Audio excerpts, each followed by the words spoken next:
twist. Still alive. What's up, everybody? Welcome back to Plot Twist, Still Alive. I am your hostess with the mostest, 3-time cancer survivor and chaos coordinator, Crystal with a K. Welcome back, you guys. Oh my gosh, Becky. I'm so excited. This is actually episode 21, and I have an incredible guest. And today we're going to talk about how a childhood works for somebody who isn't really set up for success. In fact, a lot of the things that they experienced may be a lot of people's reason to fail, or to fall down the addiction hole, or to fall down the mental health hole. So we're going to talk about what it's like to be the white sheep, if you will, of the family.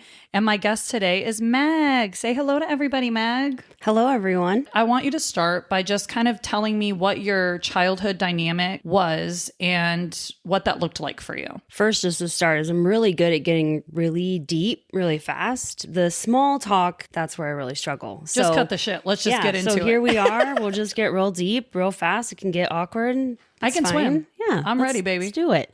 So growing up, I lived with my mom. She was a single mother. I had an older sister who was 6 years older than me. And we also had my mom's parents who lived about a block away. It would be like a 3-minute walk to get to them. Very heavily involved in my life. So that was kind of my core immediate family. And initially growing up, everything was pretty normal. We were on welfare. My mom did not work. The majority of my life, my mom did not work. When I was about 5, and this is a lot of information I gathered as I was older, talking to other people, my mom started using drugs. From her best friend at the time, the reasoning was they were putting it in their coffee so they could try to lose weight. Coffee drugs.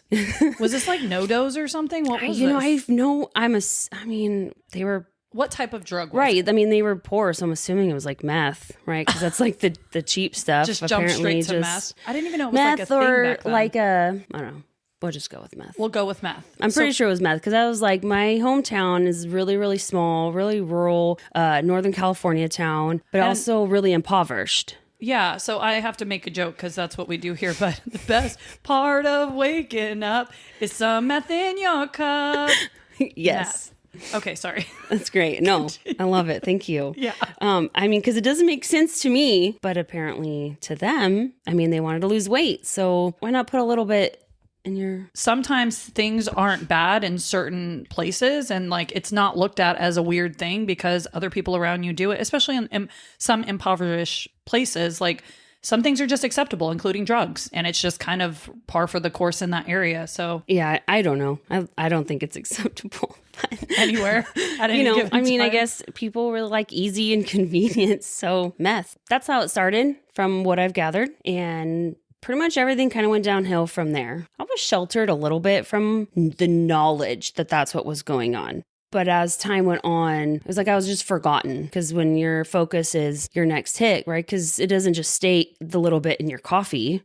No, you start chasing the dragon. Correct. You're chasing that high. Absolutely. And so that's what happened. My mom eventually got a boyfriend who became a live-in boyfriend. He was okay to me. I never had an issue with him, but I was also very young. But I remember going and visiting my mom's other best friend in Arizona between 5 and 6. We went to Arizona and my mom had a big old black eye. What she said was they were in an accident. But I'm convinced that her boyfriend hit her and she was just covering it up because my mom was an incredibly insecure person. And I think he was the main reason why she felt like she needed to lose weight. But at that point, to me, when I see pictures, she wasn't big. My sister really did her best of like sheltering me, like go play, which at the time probably felt mean. In reality, I never saw his abusive ways other than when his son came to live. And I remember his son getting in trouble and he took him to the bathroom and started hitting him with a belt. And I remember just being like, I will stand in this corner all day to not get hit with the belt. And eventually they did break up. I don't really know why. But my mom continued to use drugs. Now, was he a drug user as well? Yes. You know? Okay, so they were using together. Yeah, pretty much most of my mom's friends at this point, most people I would say, I kind of grew up with them,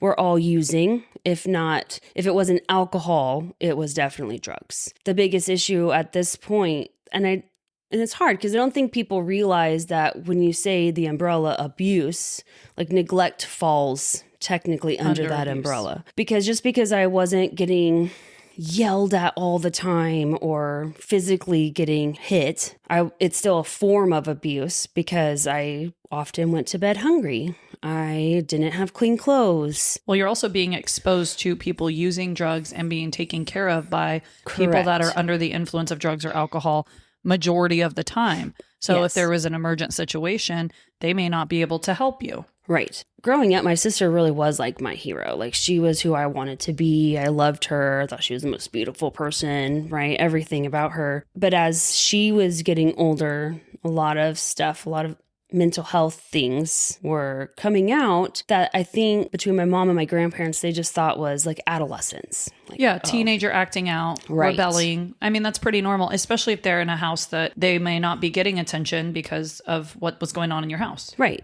And my sister really could be like that poster child for gateway drugs. Because my whole family smoked, but my grandparents, my mom, everyone I knew smoked. Cigarettes? Yes. Cigarettes. Yeah. Okay. You know, the whole, like you watch 80s and early 90s movies and everyone has an ashtray in their house. Like, totally normal. That was pretty normal. It's pretty standard. And so everyone smoked, and I remember my sister, I think she was probably in like 6th grade, and she was starting to sneak their cigarettes, and she was starting to like go out and smoke them. And she really did that stair step. She went from cigarettes to pot to alcohol, right? All the way up to some really hardcore stuff. And how old was she when she was doing that type of thing? Yeah. So when she would have started the cigarettes, it would have been, 12? All the way to the hardcore stuff, probably 14, 15 years old. It's only 2 years, and it was just like, oh, yeah. Wow. Yeah. And looking back, you know, and obviously now having children of my own, where my oldest is 12 and she's going to be 13 this year. Could you even imagine? No, That's fucking crazy, right? Yes. My daughter's 13. There's no way. No. Like she would be freaked out. She'd come home crying if someone tried to smoke a cigarette in front of her that was her age. Right. But my sister was also very much a people pleaser. She wanted people to think she was cool. She was very insecure. So that risky behavior really was something that she was drawn to. So when you were watching her 6 years younger and she's 12, did you look at those things at that time and go, I want to try those things too? Or were you watching the people around you do things that you thought in your head, no, I never want to do those things? For me, I never, ever was like drawn to want to even smoke cigarettes. I hated them. I have asthma because of them. So for me, even the cigarettes, I would harp on like my whole life about the cigarettes, about not smoking around me, you know, because I was that annoying, obnoxious little kid. Like, ew, this is gross. So you were not a people pleaser. No. Exact opposite, it sounds like. Yeah, no, I wanted people to like me just like anyone would. Right. But I definitely know I was way too stubborn. If I was going to go take out the trash and I was on my way to take out the trash, I definitely was. If you were like, oh, good, you're taking out the trash, I would look and I would stop taking out the trash. I'm done now. Fine. Fucking take your own trash out. And my family really parented a lot, you know, between my grandparents and my mom, like on guilt. My grandma was the best at it. I love my grandma, amazing woman, very selfless, but she was the generation of let's parent on guilt. Right. And it would work on my sister, right? It's like, oh, you want to spend the night with me? And my sister wouldn't want to. And she would, oh, I guess I'll just be alone. And, you know, and she would start that guilt. My sister would stay, but she would be frustrated. And I would internally feel bad when she would do stuff like that, but just, no, I'm going to my friends. And then be riddled with guilt inside, but not. But you already, even at that age, were setting boundaries for you, it sounds like. Yeah, I mean, I really just wanted what I wanted. No, but I wish I didn't learn that. It sounds so little, but I didn't learn that until this year. At 40 years old, I had to figure out boundaries. You were setting them with a family member that you loved and adored. In your story, I'm sure that time and again served you very well. So whatever you want to call it, stubbornness or whatever, I call it healthy boundaries. You don't do something you don't want to do. That's a healthy boundary. So kudos to you as a kid for fucking having that ability, because I didn't. As a kid, I don't think most kids do. Yeah, I mean, and I definitely think it was personality. I wanted what I wanted, and I wanted to go to my friend's house. Like, I could spend the night with my grandma anytime. And I did a lot because they always had food. So I was a big draw. Cable. So I got to watch TV when I was there, right? So like, and they really were, my grandparents, their home, that was like the center point, right? That was safety. That was the constant my whole life. They were always there. They were always available. Dinner served on the table every night, right? So if I wanted to, I could walk over and just have dinner with them no questions asked. I didn't always do that. If it was dark, I was really little, right? I wasn't about to go do that. But as I got older, if I was hungry and I knew I needed food or wanted something, I could go right over, walk in, and they're like, "What are you doing here?" Came for dinner. So that was your stability right there. Absolutely. They really were. It was the good, but also my grandma really was just an enabler. She was codependent with my mom. My mom would call, "Oh, I don't have enough money to pay, for the electric bill." And my grandma, of course, "Oh, well, we can't let them go without heat and, air, whatever," right? So she'd pay it, even though my mom just took her electric bill money and went and spent it somewhere else because she knew I can't just ask her for money, but she'll pay for my bills because she's not going to let her precious grandchildren Right. go I was without. going to say, I'm sure that you guys played a major role in that. The guilt that she might have been one to give guilt trips, but it's probably also because she felt very guilty. Right. And she knew how that felt. So it sounds like you guys were the catalyst for her doing that more. She might have already been like that with your mom, but when somebody has kids and you're like, my grandbabies are going to be with no lights or electricity. Oh, yeah. That's another level. And it sucks because it can hold somebody hostage in that codependent relationship. Right. Because in reality, my mom never hit rock bottom fully. Right. She never She felt had a it. safety net, your mom or her mom. Correct. Your grandma. Yeah. And I think that led to a lot of the stuff that happened because my grandma, I think, well, even probably my papa, like they were just a lot in denial. I knew not everyone lives like this because obviously my grandparents live different than we live because my mom was also somewhere between a pack rat and a hoarder. And we weren't dirty, but the house was not like picked up. It was not tidy really ever unless we had an inspection because we lived in low income housing. So they'd come in every once in a while to check, make sure everything worked. And we would like crazy clean. You'd stage a clean house. Get in, And then you're like, they're gone. Okay, back to the basically. So I knew that not everyone lived like us, but that this was my normal. We didn't have anything to eat. So I had to eat, I put together Cheerios and peanut butter and syrup. And that's what I ate for breakfast. I think that they were really in denial about those things, or that as my sister started to get older and get a whole lot more volatile, when I'm telling them that she pinned me down and refused to let me call my grandma because she was, hurting me or doing something to me, they were like, "Oh, Megan, you're just being dramatic." And that's really where a lot of that started, where they would pretty much take my sister's side a lot of the time. I don't know if it's because she was 6 years older. I don't know if they just couldn't imagine that she would hold me down on a toilet because my grandma was like, "Megan, you need to listen to her, what she says. She's babysitting you. And if she says sit on that toilet, you sit on a toilet. I don't care." So of course my sister then is like, "You heard her. Go sit on the toilet." Right? Which sounds so silly, but at the same time, when you're 6 years old and they're 12 years old, pinning me, She's hurting much bigger me. than you. Yeah. Again, it sounds like your voice really wasn't heard or believed. And the people that were the volatile ones, i.e. your mother who was drug using and your sister who was on that path and being volatile and rebellious and all these other things, still had more, I guess, their ear more than you did. And for you, I'm sure that had to be defeating as a kid to never be listened to or believed. Did you continue trying to tell them? Did that start getting worse? I kept a lot inside. I always joke, I'm like, you guys would be so mad at me if I shared every thought right now. But I was also not one that was just going to say, "Oh no, that didn't happen," So I think that over time, I would still say certain things. I would never just ignore it or let her do anything. And as I got older, obviously I got just as strong as her, right? Maybe not as crazy as her, but still I could defend myself a little better. She wasn't going to be able to hold me on a toilet. Right. I'm glad to hear that didn't break your spirit as a kid, because I think some cries for help or, just even to say this person's hurting me. And even if it is another kid that's much older, oftentimes if nothing happens, they stop telling people. And it sounds like you didn't do that. You continued telling, even though it fell amongst deaf ears. Again, to have that like intestinal fortitude as a kid, you already had tools that adult people don't have. And that was just ingrained in who you were, but it also served you very well growing up in a place that was as tumultuous and difficult as this probably was at times. Yeah, and I think because everything was so like brushed aside or dismissed, I think a part of me that just assumed this was kind of normal, right? So if they don't care, no one else is going to care, right? So it's not like I went to school and told everyone what my sister did. You just kind of accepted it. Right. Still told them, but accepted it. Right. Because if they're not going to do anything, that was all subconscious. I don't even think that was really what was going through my head at the time. I just saw my sister as someone who got really, really angry in weird moments because she'd have really good moments. My sister often was the one who was left in charge of me when my mom would go out. A core memory was, for whatever reason, in our tiny little apartment, we put all our dirty clothes in like the hallway, which was literally like a door frame wide. Not a very big spot, but that's where all our dirty clothes went. It was this big pile. And I distinctly remember multiple times I'd wake up in the middle of the night and I couldn't find my mom. My mom would be gone. I would lay there crying most of the time.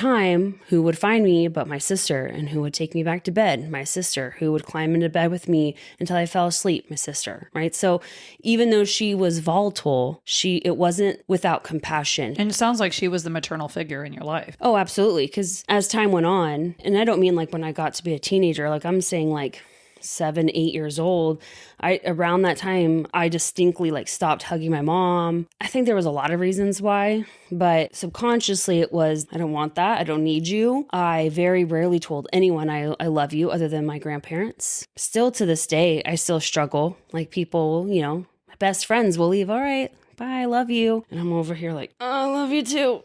It hurts. Like I don't know why. Like I can say it. I say it to my husband. I say it to my kids. But I don't know. There's still something in there that makes that so difficult because I think it's too vulnerable or it feels fake. Having people constantly say, I love you, I love you, I love you, and then in turn don't take care of you. Or hurt you. Love is shown. Love isn't always, it's not just the word. And regardless of your love language, I mean, that's a whole fucking episode of whatever, but people like to hear that they're loved unless they come from a place like you did where the people that loved them were neglectful or hurt them sometimes. And so for me, it's like you need action to back that. Words are just words. Right. And I can understand why you would shy away from that. I completely get that. In what you were saying with my sister being more of a maternal figure, she really was. And I would have defended her to my grave, 100%. Never once feared for my life with my sister. Maybe my physical safety, because I definitely showed up at school multiple times with black eyes, like double black eyes.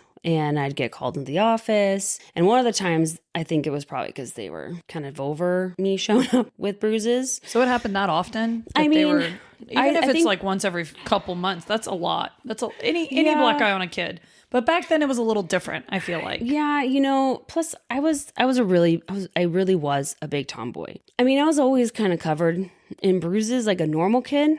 But I think there was the other signs, right? I have no doubt that they knew. I mean, as teachers, as the office ladies, because I went to the same school all through elementary, small town, like they've seen me, they know I'm showing up smelling and reeking of cigarettes and my clothes are a little dirtier maybe than others. I think this is also telling, what type of student were you? Were you one to act out? No, I really do think that a lot of this and why I could see through a lot of stuff was and this is not trying to toot my own horn or anything, but I really was just smart. School for me was my escape. That's where I felt safe. That's where I liked learning. I wanted to do well. But I also think because it was my escape, I wanted them I didn't get in trouble. I didn't want them to be mad at me. So you were a people pleaser at school? To a degree. Like I still was I was an obnoxious kid. Maybe it was pleasing yourself. Like you actually got credit for being good. You got credit like on your grades. So that was like you being able to kind of fill your own cup, if you will. Yes. Okay. Absolutely. Like I liked the achievement. I liked someone saying you're smart. Well then toot bitch. You should toot that horn. And again, knowing that young and having at least that outlet is fantastic. So because you were a good student, but they also saw these other signs when they were pulling you in, you did say you told your grandparents when you were pulled in at school. Did you tell or did you hide it? Well, so one of the times, because my sister had gotten mad at me and something happened, I don't remember, and it was her way of showing me that she's bigger and stronger and she can do what she wants. Is she sat there for who knows how long, just boxer slapping my face back and forth, as much as she felt like it. Wow. Which is what gave me double black eyes. Right. And so I went to school, because whatever. No one told me not to. You weren't going to miss school. You're smart and you get straight A's. That's and right. You want an honor roll, bitch. So. Right. but it's like I've been setting my own alarm, getting myself up. I'm walking to school. My sister's dead asleep because she would refuse to go to school. So she's just sleeping. My mom's asleep, right? I've been doing that myself since I was like thinking first grade. And I was also really young because my birthday is in November. So I started kindergarten at 4, doing that. So now I think I was like in 4th grade when that happened for that one, because that one was very noticeable. Yeah, I would think so. Yeah. And so they called me to the office, and there was, some person, and I don't even know who they tried telling me it was, right? Because the office ladies are, they know me, and they're like, Megan, it's okay. You're going to go and talk with them. It's no big deal, blah, blah, blah. So they're just chatting. I'm like, why am I in here? And then they were like, oh, we noticed your eyes. Like, how'd that happen? I'm like, well, I'll tell them kind of the truth. A portion. And it was, oh, well, me and my sister were horsing around and we just got into like a slap fight and didn't realize that we were going that hard or that much or that long, whatever, right? So you downplayed. Oh, absolutely. Extremely. Well, because I knew that she would get in trouble. I watched enough Lifetime movies. And you're like, they could make a fucking movie out of me. So I really did downplay even to myself. She did these things, but I think I could see even then that something was wrong with my sister. There were other issues that she was struggling with, and this wasn't her. This is just something she's doing. And so I think for me, it was, I'm going to protect my sister at all costs, because if she leaves, who else is there? Who takes care of you? Right. And on top of it, I knew that everyone would be mad. How dare you say that? Because again, they hadn't believed me yet. Why would they believe that she had actually done that on purpose, right? They would then try to gaslight me and say, oh, well, she must have just been playing and you're taking it the wrong way and you're just mad and you're trying to get her in trouble. Or what were you doing? Yes. Or I'm sure you're not innocent in this either. Exactly. Like split the baby. You both are at fault in some way. Yes. So you told them that miniature version of the downplayed version. And did anything happen? I don't know. It may have been part of the case that they were building. Was this the first time you had spoken to somebody at the school? Outside of normal school people. Right. Okay. Yes. So this happens. You tell them and you lie. You don't know what comes of it. And so you, I assume, just carry on as normal. I have my own memory of a moment. And then I've gathered information from my sister, from my mom, from my mom's best friend. And what had happened was one day my sister had her friend over, her best friend at the time. They were at the house because, why make anyone go to school? I was at school. Of course you were. Of course. Toot toot. That's right. Of course I was. But they weren't. They were ditching and my mom just let them. I was probably 8-ish. So she's about 14 now, 15. So she is using drugs at this point? Yes. Mm-hmm. Okay. Yes. And so everyone in your household basically is using drugs. Correct. Except you. Yes. And there was probably about 22 people roughly who were living with us. I'm sorry, what? How many? In an apartment? What do they call it? Like a flop house kind of? That's what they call it. That's what you were living in. Kind of, right? So it really was the place where when people needed to come, like literally, oh, can I crash? There's a couple other apartments, right, that were also users, for all I know. Because again, to the degree of I never saw anyone use drugs. So this was more of a place they'd come and sleep? Correct. Okay. And there was a couple who for sure were living with us, but there were other people who would just end up crashing there. So would your mom and sister use at your home, or would they go elsewhere and you just knew later on that they were? I have no doubt that they used it. You just didn't directly see it. Correct. Got it. Okay. Correct. They knew enough to not do it in front of you. Right. Okay. And I think that it was also, I was your typical 90s kid who was outside till the lights turned on. Right? So you weren't really home like that anyway, except for to go to bed. Right. I didn't want to be inside. And there wasn't snacks. You were at Grandma and Grandpa's for that. Well, and then eventually in the apartment complex, the majority of people who lived in the back where we lived were all Mexican. And I really ate because of them. So they fed you. Oh, yeah. It's pretty cultural. you know, but also they were there because they're trying to, you know, do better and have get a better life for them, right? They're not doing drugs. That's just where they're living within this is their just where they means. could afford, right? Yeah. And most of the parents couldn't speak English. I gathered enough Spanish to figure it out, and half the time I didn't know what I was eating because they would just, here you go, this is what's for dinner. So you were like, this tongue is delicious. Oh, yeah. Thank you. Muy delicioso. I can teach you some Spanish. I speak fluent Spanish now. I'm just kidding. I was at my friends' houses a lot, like in their apartments. And Well, and they were embracing you and letting you be in a safe space, feeding you. I mean, full blown embracing, right? Where the chanclas are coming off and I'm getting them thrown at me just as much as any other child in the house. Right. Yeah. Oh, we're cleaning. Everyone's cleaning. So you were just absorbed into their. Absolutely. You know what? I'm glad that you had that, though. Yeah. Again, it sounds like you had a couple of refuges to help you throughout definitely. this. And I do think a lot of them probably knew what was going on. You know, I have a feeling that not all of them were necessarily here legally, so they definitely weren't about to complain to anyone. Of course not. They couldn't put themselves at risk. Correct. Right. But they did what they could to help you in that situation. Right. This was what they could do. One of the families that lived across, our door faced their door. Her and I were roommates in college. Right. Wow. So these families are there for you. Again, your grandparents are to a degree, but they're also kind of ignoring when you are getting hurt physically. Your sister, you said, the story. We were totally we squirreled. That was I my love squirrel. that. That's what I'm here for. Is just to bring squirrel and back. Okay, that's right. So this moment, right, where again, kind of the flop house, because I guess that is necessary to know that all these people are coming to just knock out right during the day. Apparently, users like to be up at night. I'm think you'd want to use and be up.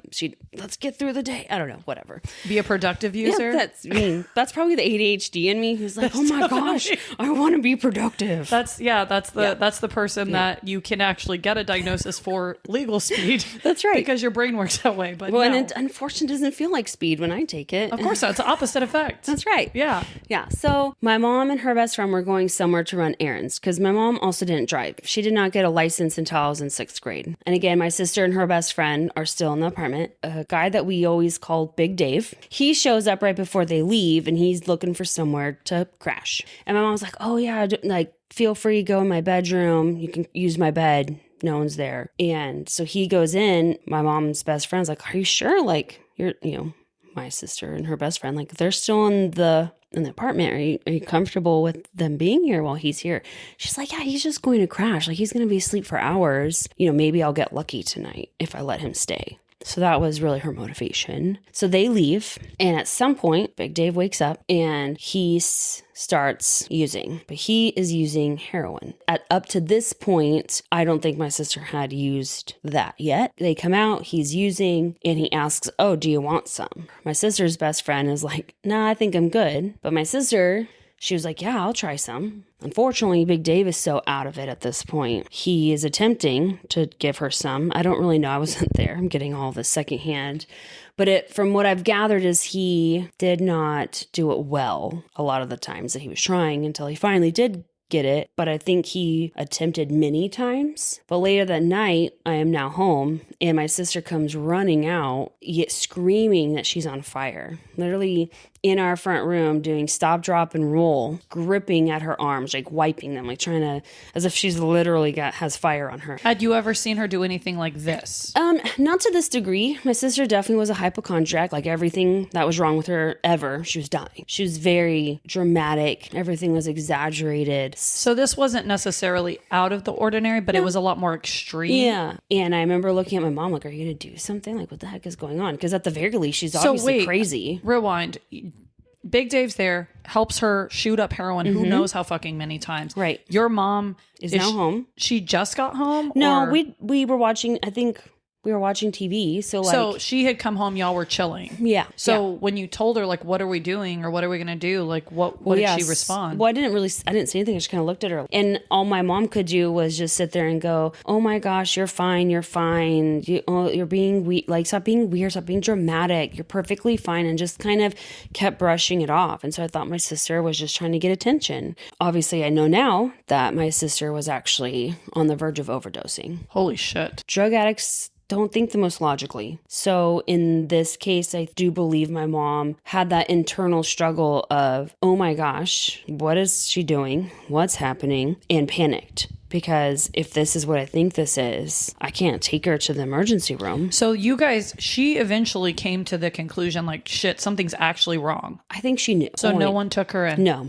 Well, and I'm saying that because even if you're in a home and people are using, that does happen. You run into the conflict of, holy shit, something bad happened. And now as somebody who's either under the influence at the time or has drugs on them, drugs in their system, they're not going to make the moral decision all the time that's right. Or even the decision that may mean life or death. You guys were in a position where that could have been really fucking like she could have died. I didn't know any of them were using drugs. And so this happens. Yes. And the friend is over there, I assume. Her friend you said was there, but didn't use drugs. Correct. What happens after that? If nobody called or did anything, then what happened? There was another night where my sister had gone out because, again, there were no rules, and my sister had gone with friends. They were hanging out at the bowling alley drinking, and my sister got blackout drunk, and when she woke up to a man over her, and she had no bottoms on. And I remember that moment as well because her and her best friend came in. They're still drunk, only to come out and realize that there were police in my house. And it was because my sister was being raped. And do you know who called the cops that night? I have no idea, actually. The guy eventually was convicted for not only my sister, but multiple people. Was he an adult? I think he was like 18. So a technical adult, 18, And 19. she was like 14 or 15. Yeah, correct. I'm Right. glad to hear he was convicted. He was. You He don't served hear that 18 often. months. 18 months? 18 months. The justice system is broken. Okay, Right. continue. No, it is. It's very broken. So I think that was another added layer to the issue. Between those two things, that's what led my mom to start talking to someone. I didn't really know. I kind of thought, because again, we were on welfare. My mom had to do different things, right, in order to keep her money, like keep the stuff coming in, like the food stamps or whatever. So I think in my head, I thought he was some sort of caseworker, right, for like that kind of stuff. I was at school and I got called out early, and I showed up to the office and all the office ladies are standing and they're like, "Hey, Megan, like, you're good. Do you know who so-and-so is?" And I said, "Yeah, I've seen him before."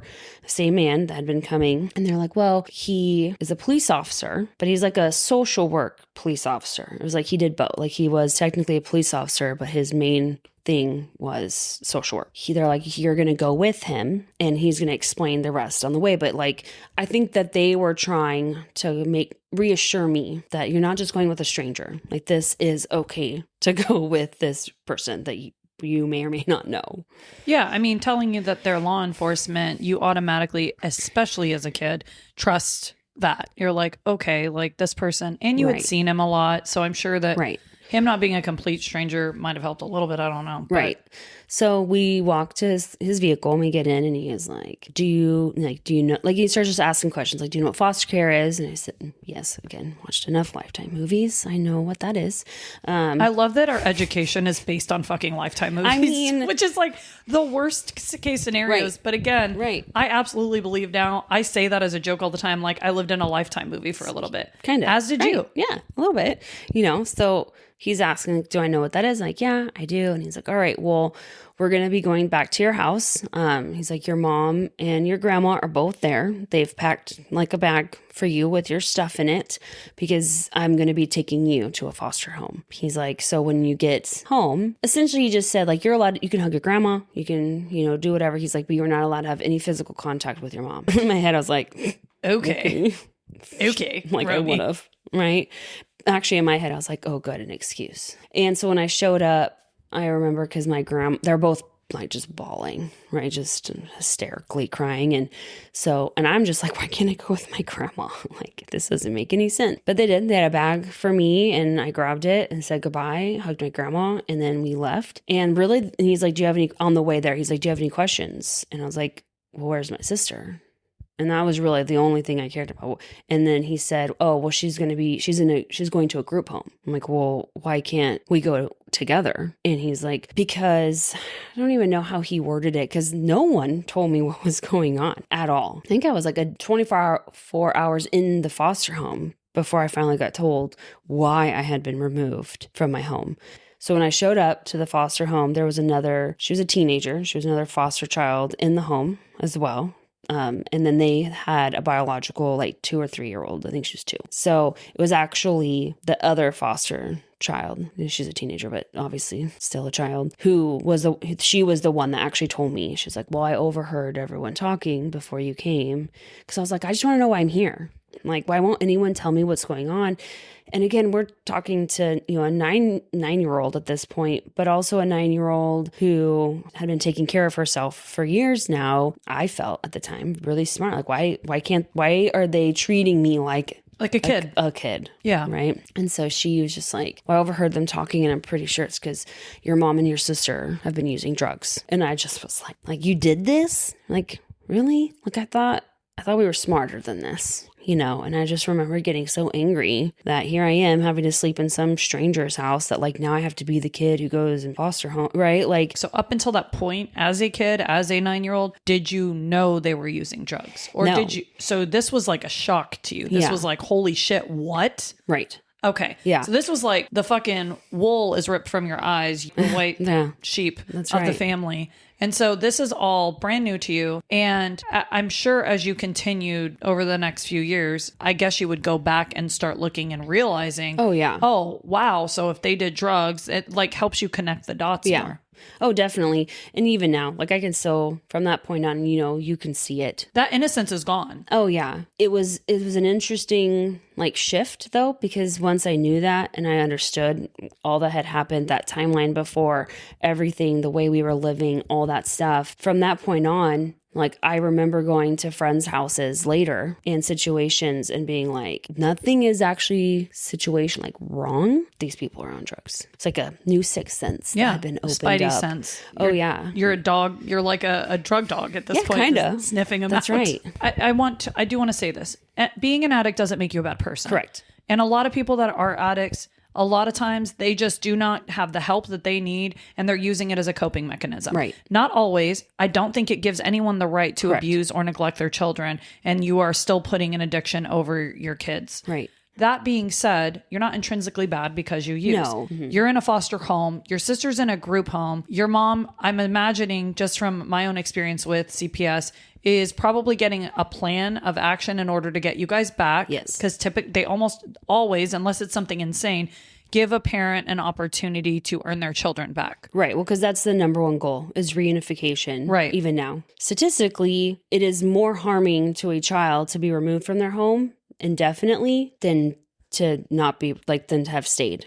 Like psychologically. I think, yes. So- and I so- agree to disagree on that. I think there are certain Oh, extremes. absolutely. And I'm sure you do too. Again, that's another topic for another time. Right. Yes. So but that's how why long- reunification is the goal. Right. They want to see the parents do better. Right. Right. And they're trying to set them up for success as well. Yes. So how long were you in this foster home? What was your experience there overall? And did you end up getting to go home with her eventually? Right. When you are from an impoverished family, one of the things that often doesn't get really talked about is something you learn implicitly from them and the way that your family will talk. We see movies portray where rich people look down on poor people, right? That's usually the trope in stuff. But poor people do the same exact thing where they totally look down on wealthy people. And so I think for me going into this, to me, almost sterile environment, right? Because they had white carpet and everything was really clean, which again, my grandparents' house was really clean. Don't get me wrong. But it was everything was just too perfect. When you're being ripped from pure chaos in a teeny tiny 2-bedroom apartment, and now you're getting placed in a home that actually functions. And then one of the things that happens when you're in foster care is you have to go and do a physical, a normal checkup, right, at the doctor. I mean, it's not that I didn't go to the doctor. I went to the doctor, but they do a whole crazy checkup, and then apparently I was anemic. So that was one of the main memories I have is I had to take iron, and they would put it in the juice, and so my juice always tasted weird. Yeah. So even now, I can literally taste it because I hated it so bad. Right. But that's a weird memory. But I just remember feeling so uncomfortable the whole time. Nothing happened. Nothing weird happened. They even were you get allowance every week. So in theory, you should love it. But Right. it felt so uncomfortable because you had grown up in a chaotic place. Right. Well, and that was your normal. I mean, how many people go over to a friend's house and it's kind of weird and Awkward. right? And it's oh, we want this, but you make your friend go ask, or that kind of thing. It's the same kind of stuff. You were a right? guest. I was a guest. I'm not going to say that they made it that way. They did not treat me more or less. I was just there, right? That's in how a you good felt. right. But I think for me, I felt I don't belong here. I don't remember how long I was actually with them. All I do remember is that even when we're going to court, that's where the judge gave my sister and myself to my grandparents for kinship care. So they got guardianship of us. So we were still technically under the foster care system, but it's like the kinship version. So it's like you're going to live with family. So, Which was still down the street from your mom, right? yes. Was she allowed to see you at that point? Eventually. So she earned that back. Yeah. So it was like, it started off where, like, again, I couldn't even hug her goodbye. And it got to, we could have I think we got like an hour of supervised visitation, but the caseworker had to be there. And then eventually it was 2 hours and the caseworker didn't have to be there. Like, it could just be supervised by my grandparents, but someone else had to be there that was like allowed, like, so my papa or my grandma. And then eventually it got to where we could do overnights. Total time, though, I don't even think it was a year. And I'm assuming under this, your mom had to test drug-free and do parenting classes and things like that. Oh yeah, I'm sure there was a whole list of all kinds of things. And so was this the turning point for her where she got clean? Overall, yeah. Trying to earn you guys back? Yes. Or be able to bring you she home? did. She jumped through every hoop. I mean, to be reunified in less than a year. I have to give her credit. A lot of parents, even nowadays, won't. Even if they're not on drugs, they won't do the bare minimum to see their kids. They're like, better off somewhere else. Doesn't matter to me. Like, even though your mom was an addict, that was at least enough of a turning point, not to say again what your future looked like with her, that she made the effort to jump through the hoops that they set in front of her. Absolutely. So I give credit there. Yeah. And I do too. I think that was absolutely her rock bottom in that moment. And at the end of the day, she told on herself, right? She made the choice to come clean to Which someone. is huge. Right. The self-awareness and the ability to say, this is me, I need to get help. That is, again, very big. Yeah. So eventually my sister and I both went back to live with my mom. And you were back crushing it because you're smart too, well, even right? even when I was in the foster home, right. I was still going to school and doing fine and, So that part stayed consistent for you. Yeah. School, I still went to school. My sister was on independent study. So during that time when my grandparents first got us, she was on what they called a blackout, where she was allowed to have zero contact with anyone other than us. But as a teenager, she wants to go back out and do all the things, right? She's still an addict. I just remember, and eventually, so she was on blackout, and then eventually she went what they called like a brownout, where I know it doesn't make where she just shits her pants all the time. I mean, yes, exactly. Where there were like certain like specific people that she could go do certain things. She was allowed to like go to church, right? Stuff like that. Not that we went to church, but like that was like, like, because before she literally couldn't do anything, couldn't go anywhere. And then it slowly like opened up. And then I remember my sister did get clean. And I think eventually like was starting to make better choices. And then one night my sister was like, oh, I want to introduce you to my boyfriend. They were together for quite a while. Like, so my sister was about to turn 16 when they started dating. They were 2 years apart. He had different kinds of issues, but like not ones that were like directly in your face. And I eventually grew up like he was like my brother because they stayed together for a long time. Yeah, they did. And eventually, at some point, I don't know, as a gift, I don't remember if it was like a Christmas gift or a birthday gift. I don't know. She gave my sister her own room. So we live in a 2-bedroom apartment. So now all of a sudden, I'm sharing a room with my mom. Well, my sister gets her own room, right? Eventually, my mom let him come live with us. So during this whole time, though, everyone is clean because I started 5th grade. Shortly after grade, she started working at Walmart. Because before that, she was just working at Papa Murphy's, which that's how we ate was. When she did bring food, it was Papa Murphy's. Do you like it now? No. Okay. No.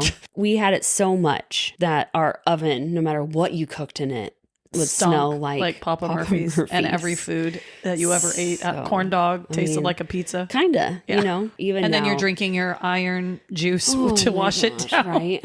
So yeah, I can't do Papa Murphy's anymore, but my mom did eventually get a job at Walmart and was doing well up through like mid 8th grade, was doing really well. And then she got injured at work and then they fired her, and her where she was getting physical therapy done for injury was in a chiropractic office, and the owner was like, no, this isn't right, opened up a case for her, and they presented a lawsuit to Walmart because they had fired her for her injury. Wow. And he ended up opening up a case for her. Of course, it's Walmart. And when those big places realize, oh, you're not going to win, they settled. And so my mom... So your mom got a settlement, though. Correct. But my mom really clung to that whole once an addict, always an addict, to the point that it was a crutch. I understand in AA how they all operate and the reasons why they say the things that they say or teach the way that they teach, you know. So it was an excuse or used as an excuse for, well, I'm an addict. I'm always an addict. Right. Versus the opposite of, I can't use, which is what they mean. You can't use because you can't just use like a once in a while. You are addicted. Correct. Okay. So it was the way that she viewed it or yeah.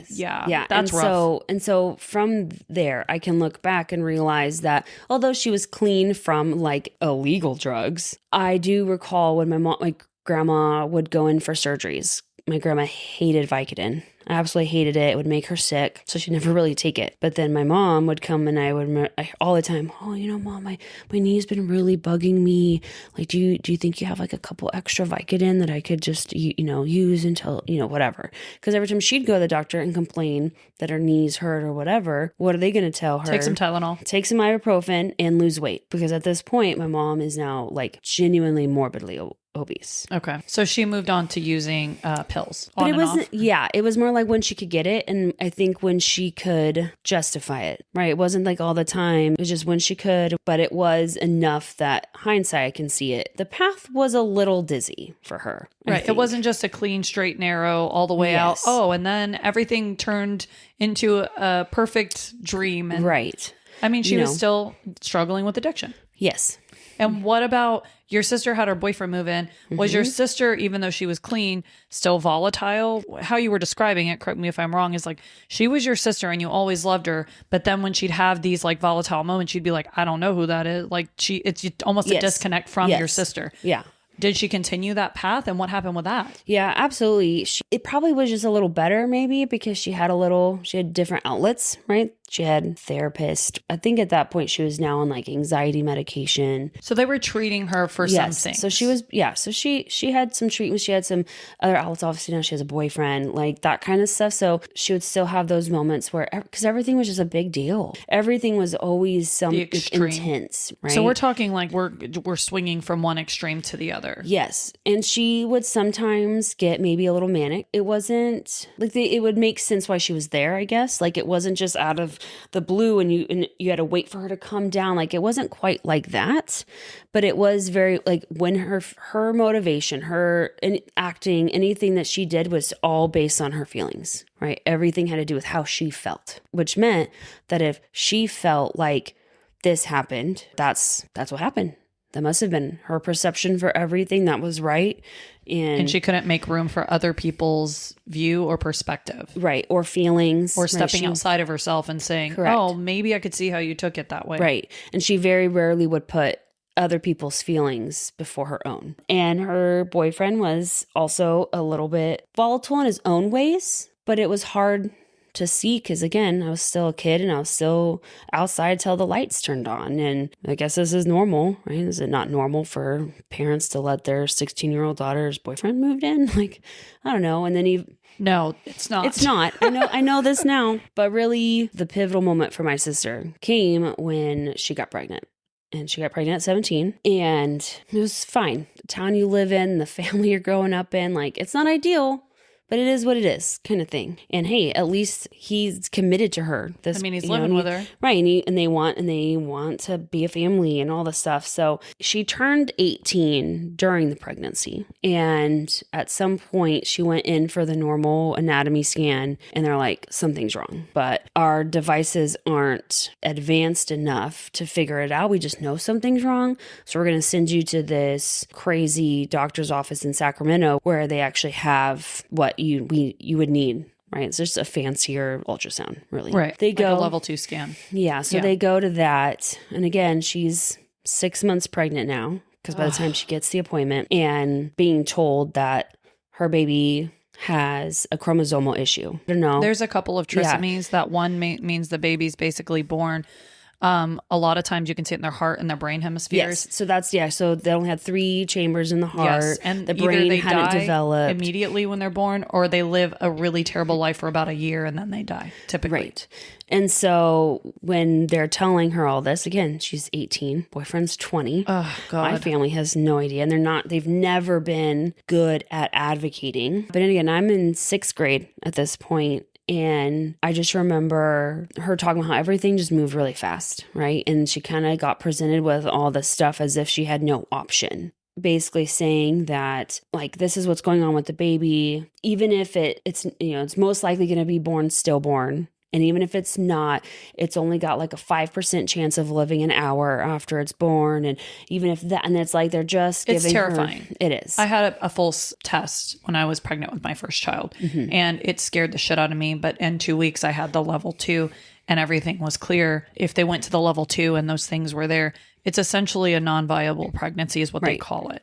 Right. So it sounds like she was getting all of the statistics, which is terrifying. And because at the time, baby is still technically has the heartbeat. It's still technically developing. It's just not developing appropriately, right? And it won't survive very long outside of her. But I think that because in everything from the moment that everyone was just like, okay, then let's terminate the pregnancy. Everything moves so fast. And then they made the appointment and then they show up. Her and I talked about it in later years about it. So this is a lot of knowledge I got after from her. Even my family, they were really turned off because they thought they were going to like a medical place. And in reality, they just walked into a building with a bunch of offices. The whole thing was just off. So they have to obviously force her into a birth because she's too far along to do it otherwise. But then afterwards, it's like they refused to let anyone see the baby, hold the baby. They weren't explaining anything that was going on. They really treated everything like a typical abortion, as if this was like elective and like she chose it. Right. And that this wasn't medical. Right. This is not a choice. Right. And in reality, they sent her to an abortion clinic. Where somebody who's there by choice may not want to see the baby, may not want to interact, but they should have done a way fucking better job at screening her for that. Yeah. Wow. Yeah. So I'd imagine that pushed her out. Yes. So at that point, and then it didn't help. The boyfriend's mom would, and again, I didn't know this at the time. I learned this later. She would make a lot of comments implying my sister killed her baby. Oh, fuck. Right. So that added to it. I think it just mentally messed with my sister a lot. And eventually she did get pregnant. Again, totally viable. Great. But then he was colicky, crazy colicky. Just cried for no reason, right? All the time. And when you're 20 years old, dealing with a colicky baby, when you're 30 years old and you have a colicky baby, still colicky hard. Babies are not. Mine's 2.5 and he screams and I'm like, I don't know what the fuck to do with this. So but at that age with 0, again, she hadn't learned a lot of coping mechanisms or skills. She went through, it sounds like multiple traumatic things, already had mental health issues. Correct. And she's just not getting the help that she really deserved. Right. And so I think that led to a lot of stuff with her and her boyfriend, right? Because I think that they honestly became abusive towards each other. I don't think one of them was more than the other, but that really led to both of them eventually using drugs themselves. So they went into using after she had her child again? Eventually, yeah. So like, I don't remember how old he was exactly, but by a year old, or even less, because eventually she did get pregnant again. They're not even 2 years apart. And for sure after the second was when they were like using some heavier stuff again. And that pretty much marks my sister's life of just a constant roller coaster of clean, using again, just that really stereotypical life of a user. And again, that's all super tragic. And that's all important though, because I'm a child. And you're watching this play out. When she had her first, I was in 8th grade, right? When she had her second, I was ending 9th grade. And my mom would watch them while they were working during the day. But as soon as I came home from school, I'm a sophomore in high school, and now I'm on baby duty. Even though my oldest nephew is old enough, like he's older, so he's not like a colicky baby, he was a little more difficult. He was very active, which my mom didn't want anything to do with active. She didn't want to have to follow a toddler around, right? So then once I got home, that was my responsibility. And he also, because he co-slept with my sister, I had to put him to bed, and he would fight because all I really wanted was his mom. So now here I am at 15 years old. Responsible for a kid. Yep. That's not yours. Right. While I'm in high school and, taking all advanced, courses. So because you're smart. Toot, Yeah. toot. Say it with me now. that's right. And then also, so I wasn't starting homework till 10 o'clock at night. And you were able to maintain? Like a AB. Yeah. So that's fuck yes, you were. Okay, well, but I also had undiagnosed ADHD. So I thrived on procrastination. So, and I was also because I'm smart and a moral compass here, right? And when you're 15, there is no more, you've never really been, I just had my own moral compass, but that's not to say that days where something was due. 100%, there were multiple times where I was like, oh, Mom, I don't feel good. Right. I'm sick today. And so, she didn't care. She would be like, okay, I think it's been established you kind of do whatever that's right. you wanted, right? Kind of. And then I would email my teachers, oh, I'm so sorry, that I wasn't there, and I would kind of present this I'm so sorry and I'm so responsible because I'm emailing and I want my homework. And really it was just so I didn't have to go to that one class that thing was due. Right. Right. I look back and the teachers may or may not have known. I don't know. Maybe they just thought I was just so trustworthy. But I think overall you were a good student. I was. And I think I was a good kid and, I never got in trouble. Right. Other than being slightly obnoxious in class. You really didn't get that luxury. Everyone else was doing shit to get in trouble. No, so for sure. And I think at some point, it was 6th grade, and my 6th grade teacher, we had a parent-teacher conference, but he made me come. And so really it was a me and him conference that my mom just happened to be able to sit in on. And he just straight up, because I think I had a D in one of the subjects. And I would have argued that it was because of a project that other kids sucked at. It was not my fault. But it was a lot of it was because I wasn't, he was like, you're not even on honor roll. And it was because I hadn't turned in a bunch of stuff because no one is holding me accountable. No one is telling me go do your homework, right? I come home and again, have undiagnosed ADHD. Once I'm home, I don't even remember school What exists. homework? That's right. He's the one that was like, oh, this is up to you now. No one's holding your hand. And if you are too smart to not do well in school. He knew that I was really smart. He knew that I didn't want this life. And the only way that I was not going to have this life was I had to I needed a fire. I needed someone to tell me you can do this, but you're going to have to do it alone. No one's going to help you in terms of your family.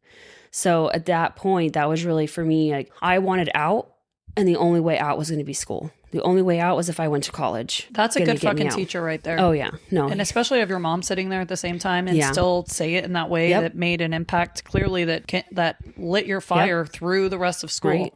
And then when I was a sophomore, I had another teacher. She was my AVID teacher. And her and I butted heads, but because I was the obnoxious kid. Not because we didn't like each other, but just because I just wasn't afraid to speak your mind. But she also wasn't afraid to snap back, right? Her and I developed this really cool relationship. I remember coming home one day and she's like, what did you tell your teacher? My mom did this. And I was like, what do you mean?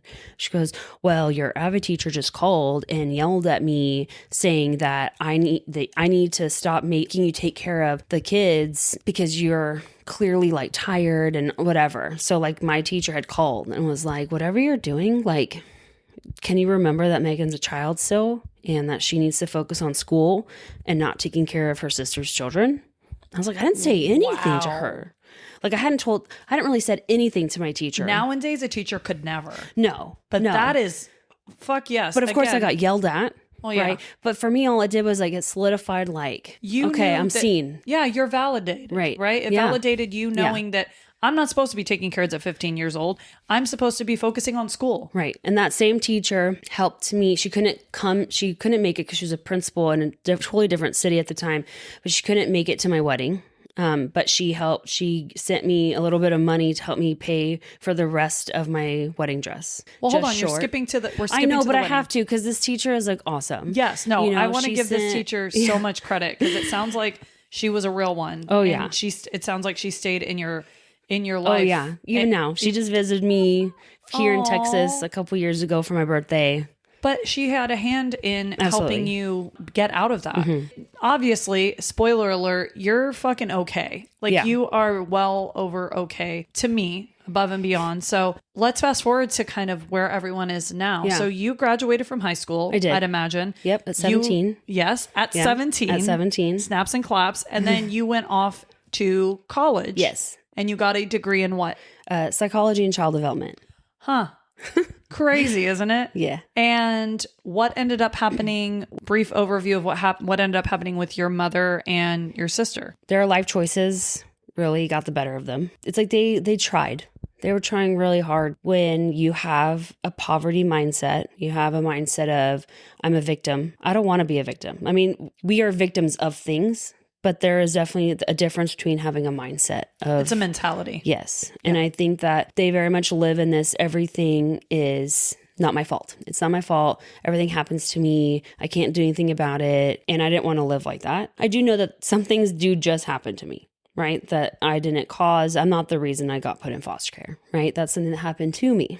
But I don't live there. But that's a choice. And I think some people are consumed and stuck in the victimhood. Yes. And like you said, you can be a victim of things, abuse, sexual assault, violence, all of those things, child abuse. That doesn't mean that you have to be a victim. Yes. You can say, hey, I was a victim of this, right, but also grow and say, I won't let that be who I am. You don't have to be that. And again, it doesn't sound like you did have people sprinkled, right, but overall who you were, the white sheep of the family, if you will, right, you were why you got out of that and stayed out of that, because you had every excuse along the way to become an addict, right, to be volatile, to be physical, to be a neglectful parent. And you are the exact opposite of those things now. You have, what is it, 4 kids? 4 kids. You're married. Yes. That teacher showed up and showed out for your wedding and helped pay. Yeah. For part of your wedding is still in your family. You have 4 beautiful children. You have I want to say a regular ass marriage,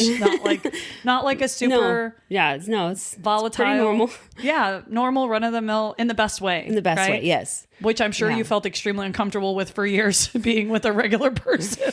He just accepts my crazy, because I mean, you can't really come out of this and think that you're just going to be totally like normal. But normal's boring. I mean, it is. Yeah. So let him be steady. Yeah, exactly. He accepts my crazy, and I don't know if he loves it, but he loves me. So, yes, he does. Yes. And so, my family, unfortunately, both my grandparents have passed now. My mom and my sister, at this point, I don't actually know if they are using. I know that do and then they don't, and they do and then they don't. But you have relationship with them, or is it minimal? It's minimal. Simply, I just don't try anymore. I put up a boundary, it's like slowly multiple boundaries over it to protect my own mental health. Because when we would go visit, even before we had children, by the time we were leaving and coming home, eventually got to the point where finally Chris was like, you can't take that out on me anymore. Because I would go and I'd be placed right back in this pure chaos. And I'm trying to hold it all in and just not get sucked back into that. I come out and it's like, I didn't realize that I'm physically just done and irritable, and I'm now taking it out. Yeah, it did. And absolutely. It brings out those things you've worked hard not to be. Correct. Even though you're not that person with anybody else. Yeah. Can we fucking normalize that, please, for the love of God? Family or not, I am so sick of hearing the excuse of somebody's blood and what if they die what if this happens? It's like, listen, sometimes you cannot place someone else's feelings and love and all of that and how they feel above your own mental health, right, if they are causing you harm. And especially in your situation where they were never really the people that protect you or built you into what you are, to let them pull you back into that, you can love them still. Yeah. You're allowed to love them from arm's length. There's only so much that I can do on my own, leaning on God for those things, right? Understanding that people aren't perfect. One of the things that I will say is I never felt unloved, right? I knew my family loved me. I knew my mom loved me. I knew my sister loved me. I just was uncared for, which to a degree can make you feel unloved. For me, there was a lot of stuff against me, a lot of ways that I could have lived my life, but having what I think was placed in me, a moral compass that I didn't do that. I didn't get taught that. And you didn't learn from anybody. Right. When I got saved, this whole mind shift that I don't have to be the one that carries all of this, that this is something I can lay down at the cross and give to him to carry. I don't need their apology because I'm forgiven for the things that I've done, and I can forgive them because I'm forgiven. They're never going to take responsibility for those things, because even when my mom tried, there was always a but. I'm so sorry that I did that, but. And I think for a long time I was holding on to that. I wanted her to just accept it. I wanted her to take responsibility and know that it was her fault. But that's heavy to carry. It is. And laying that down frees you. Right. And so for me, it was the faith that good can come from this, right? Not just out of my own will, right? But that these little lives, right? As I'm looking at all my photos, right? That these little lives get to be changed because God changed me and changed my heart. I can make a new legacy for my children. Well, and that generational trauma stops with you. Right. It doesn't have to continue. So that's beautiful. I always love to hear people's, and again, you don't even have to talk about it all the time to have faith. It's a personal relationship with you and God. But I think that's incredible that after all of that, that's where you went, because a lot of people will shy away from God because of the life that you lived. Right. So that's strength as well. So for anybody that might have been through this, that maybe has struggled on and off and wants to get out of the victimhood mentality, or just anyone, if you could, give them something or things that maybe they could do. Obviously, faith is one for you, but a couple other things that maybe would help somebody who has endured something similar as a kid and is just trying to deal with it now and navigate it as an adult. What types of things would you suggest that worked for you? They need people they can talk to about it, whether it's a therapist, a good friend, someone that can just know them.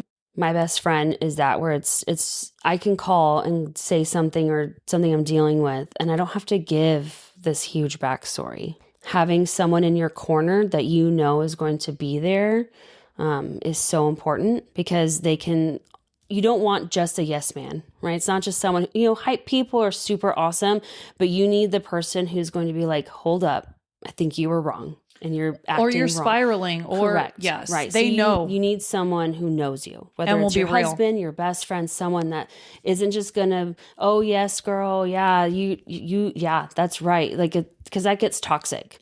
You need to have other people who are gonna say, maybe it's not okay, and maybe you do need some professional help, or just to navigate it, because you're gonna have a lot of things that you do and ways that you react that are unhealthy, but they were tools that you used that got you through. But it's only helpful when it's chaos. When you're in toxic. When it's not, you don't need them anymore. Correct. Yes. That tool maybe got you through then, but it's not good now. But if you don't have people that can help you see that tools, that you don't need to use that tool Put right that now. shit down. Right? It's like, I use sarcasm all the time, but not every situation needs sarcasm. I can't take a compliment to save my life. I get really awkward at, okay. Oh. I like your tattoos, by the way. Right. Those are, I can You like that? But I also didn't draw them, right? Sure. So. No, I get the sarcasm. But it's that, those are things that you have to work on. You have to have people, whether it's a therapist, go learn new tools, proper tools, healthy tools. I love that. Well, I appreciate you being so candid and so honest. And I told you this before we started, but I'm a true believer in people go through hard shit and it prepares them for the next hard thing. So I know that this was just kind of the beginning of your life, and you've lived some crazy shit. Yeah. More than one Lifetime movie. We have a series from your life. Same. So I'd love to have you back at some point to talk about the fire that occurred. But I don't want to give too much away, but I'd love to have you back at some point to talk about that. But in the meantime, thank you so much. You really are, you have a quiet way about you, and nobody would know this about you at all, which to me just speaks strength, and you don't wear it at all. And it's a beautiful thing to hear that you went through all of that and you're still standing here as an incredible mother, an incredible wife, a strong person, and advocate for people. And I'm really proud of you. Thanks. Honestly, genuinely. But let's end this shit the right way. So we got to do a high five, still alive, and do your evil laugh. That was pretty good.